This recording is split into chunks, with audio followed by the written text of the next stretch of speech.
सूरज कितना भी तेज चमक ले, समंदर नहीं सुखा सकता। नमस्कार दोस्तों, मैं महेंद्र सिंह परिहार आप सबका परिहार सर यूट्यूब चैनल में स्वागत करता हूं। दोस्तों, आज से वर्ग एक की जो सीरीज है वो प्रारंभ हो चुकी है और वर्ग एक का जो पेपर है वो लगा हुआ है 2 अगस्त 2023 को। तो लगभग आज से देखा जाए तो लगभग 10 दिन हैं और ये जो पेपर हो रहा है वो MP-TET मेंस पेपर है। इससे पहले पात्रता परीक्षा का पेपर हो चुका है और हम यहाँ पर हिंदी सब्जेक्ट की बात करेंगे।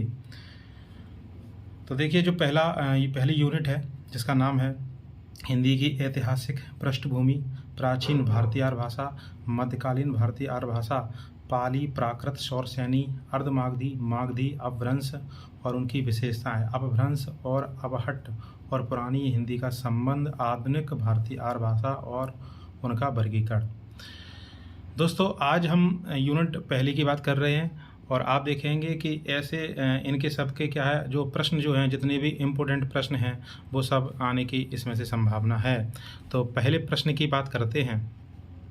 पहला प्रश्न है कि हिंदी कौन सी भाषा का शब्द है।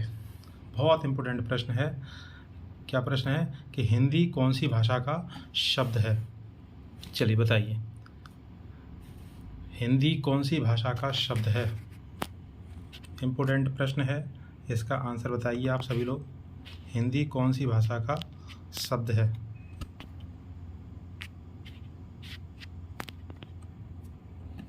चलिए देखिए, हिंदी जो है वो कौन सी भाषा का शब्द है। तो हिंदी देवनागरी लिखा है, देवनागरी तो नहीं है क्योंकि देवनागरी तो एक प्रकार की क्या है, लिपि है। तो ये तो इसका आंसर होगा नहीं। संस्कृत भाषा का भी नहीं है, हिंदी भाषा की नहीं है। तो इसका आंसर दूसरा है, कौन सी, फारसी भाषा का शब्द है। अगले प्रश्न की बात करते हैं। दूसरा प्रश्न है कि सिंधु शब्द का उपयोग किस साहित्य में होता है। अगला प्रश्न है, सिंधु शब्द का उपयोग किस साहित्य में होता है। लौकिक साहित्य में होता है, वैदिक साहित्य में होता है, या फिर पाली में होता है, या फिर प्राकृत में होता है।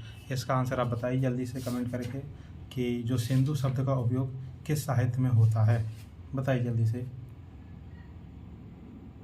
तो इसका आंसर है सिंधु साहित्य जो है शब्द का उपयोग किस साहित्य में होता है। तो इसका आंसर है वैदिक साहित्य में होता है। अगला प्रश्न है, हिंदी शब्द में कौन सा प्रत्यय है। ये इम्पोर्टेंट प्रश्न है कि हिंदी में कौन सा प्रत्यय है और आपके में एक टॉपिक भी दिया है जिसका नाम है उपसर्ग और क्या है, प्रत्यय। तो ये आपकी जो यूनिट 9 है, 9, 10, 11, इसमें से पूछा जाता है। तो यहाँ पर प्रत्यय वो होता है जो शब्द के अंत में जुड़ता है। प्रत्यय की परिभाषा क्या है, प्रत्यय वो होता है जो शब्द के अंत में जुड़ता है, शब्द के अंत में जुड़ता है। तो यहाँ पर एक शब्द दिया है, कौन सा, हिंदीक। अगर हिंदीक में से हिंद अलग कर दें, हिंदीक में से हिंद अलग कर दें तो इसको 2 भागों में तोड़ देंगे। एक हो जाएगा हिंद और एक हो जाएगा क्या, ईक। तो अंत में जो जुड़ता है उसे क्या कहते हैं, प्रत्यय कहते हैं। तो यहाँ पर ईक किस में है, तो तीसरे नंबर पर है। तो इसका आंसर क्या हो जाएगा, ईक। अगला प्रश्न है, इम्पोर्टेंट प्रश्न है कि इंडका किस भाषा का शब्द है। इम्पोर्टेंट प्रश्न है, इंडका किस भाषा का शब्द है। तो याद रखना है, इंडका जो है वो फ्रेंच का है कि अंग्रेजी का है कि यूनानी का है या फिर इनमें से कोई नहीं। तो याद रखेंगे, इंडका जो है वो यूनानी भाषा का शब्द है। इंडका जो है वो यूनानी भाषा का शब्द है। अब आपको ये बताना है कमेंट करके कि इंडिया किस भाषा का शब्द है। क्या करना है कि इंडिया किस भाषा का शब्द है। तो इंडिया तो सभी लोग जानते हैं, इंडिया किस भाषा का शब्द है। तो इंडिया तो सब लोग जानते हैं कौन सी भाषा है, तो अंग्रेजी भाषा का क्या है, शब्द है। यहाँ से ऐसे क्या प्रश्न बनते हैं। तो अगला प्रश्न 5वें नंबर का जो प्रश्न है,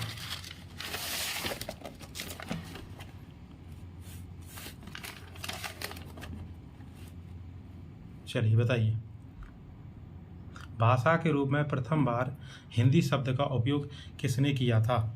भाषा के रूप में प्रथम बार हिंदी शब्द का प्रयोग किसने किया था और बताइए। तो अमीर खुसरो ने, गारसा तासी ने, सरफुद्दीन यजदी ने, इनमें से कोई नहीं।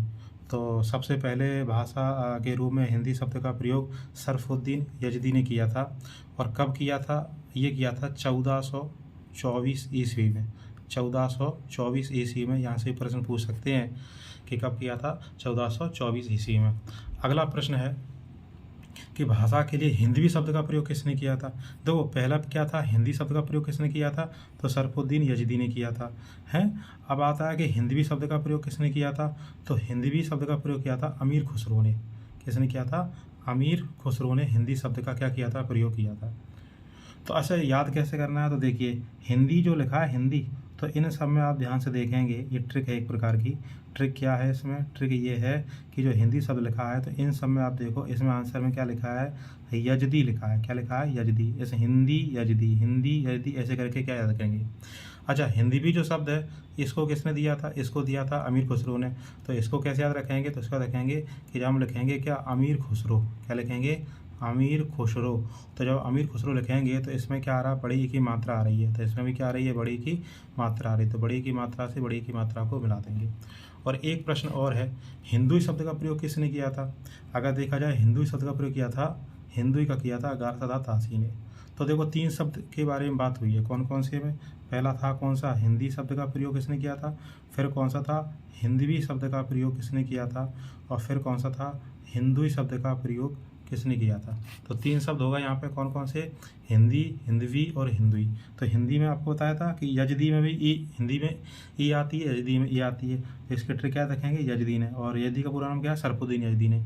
हिंदवी अमीर खुसरो, तो जब अमीर लिखते हैं, अमीर खुसरो लिखते हैं, तो अमीर खुसरो में क्या आता है, बड़ी की मात्रा आती है। तो हिंदी में भी क्या आती है, बड़ी की मात्रा आती है। तो बड़ी की मात्रा से बड़ी की मात्रा, और यहाँ बड़ी की मात्रा से बड़ी की मात्रा। अब बात आती है हिंदू शब्द का प्रयोग, तो ये किया था गारसदा तासी ने। तो जो आपको क्या करना पड़ेगा, गारसदा तासी ने इसका क्या किया था, प्रयोग किया था। अगला प्रश्न है बहुत इंपॉर्टेंट, 8वें नंबर का प्रश्न है कि भाषा और भाखा में क्या अंतर है। ये भाषा और भाखा में क्या अंतर है, इसके ऑप्शन कोई नहीं है, तो आपको ये बताना है।